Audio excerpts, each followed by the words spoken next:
Unboxing videos. I hate them. Videos made by idiots, full of rustle and rip, signifying nothing. So here's mine. Because in this case the handsome presentation fits the contents. The first f/0.95 lens I tried was a 50mm for a Canon rangefinder body back in the 1960s. It cost thousands and was great for a lovely hazy softness in portraits, but little else. Basically a gimmick. And now here's an f/0.95 lens that is not only a more useful mildly wild 17mm, but is entirely usable at open aperture, and at a list price that won't frighten any horses that you might be photographing in dimly lit stables with it. It's a handsome piece of glass and solidly built in the manner of Nikon film lenses of old. Compared to Olympus's 17mm f1.8, it's much bigger and heavier, but it is of course a staggering 2 stops faster. It's manual focus only, and the aperture ring is stepless. Nice for video and of no real consequence for aperture priority auto exposure. There's a depth of focus scale and a smooth, well-weighted, broad focusing ring. In use, the wide aperture makes focusing easy. I like to use focusing aids, peaking for out and about work, or magnification for more exacting stuff. For someone like me who spent a lifetime using manual focus lenses, manual focus comes easily. It's a knack, but perfectly learnable, and a worthwhile skill to have.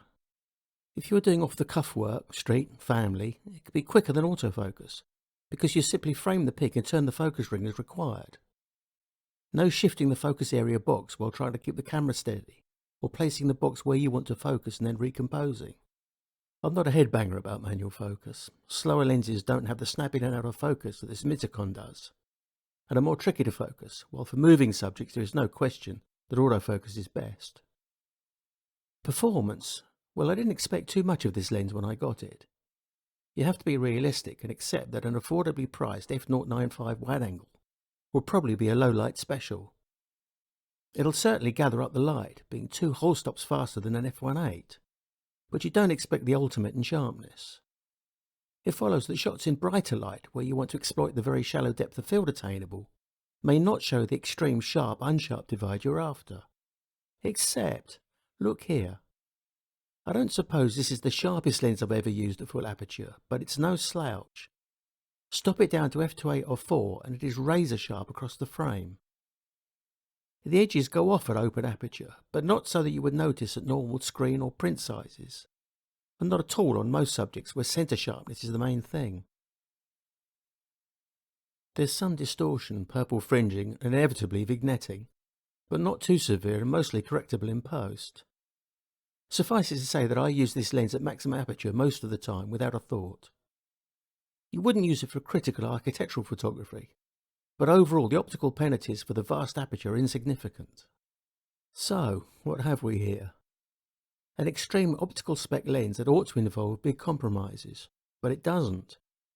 To have f/0.95 available for either light gathering or shallow depth of field, while having great performance when stopped down, gives you an astonishingly versatile general purpose lens. It can render depth of field more associated with full frame cameras, yet perform as a cat in a coal cellar special. Stop it down a bit and it's as sharp as any normal 17mm lens.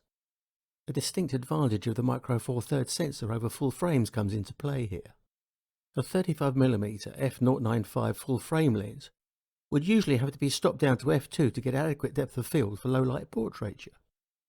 The extra depth of field associated with the micro four thirds sensor dimensions is a distinct advantage here, making f/0.95 a usable proposition, giving you just about workable depth of field, combined with low ISO and or a high shutter speed. Nothing is perfect though.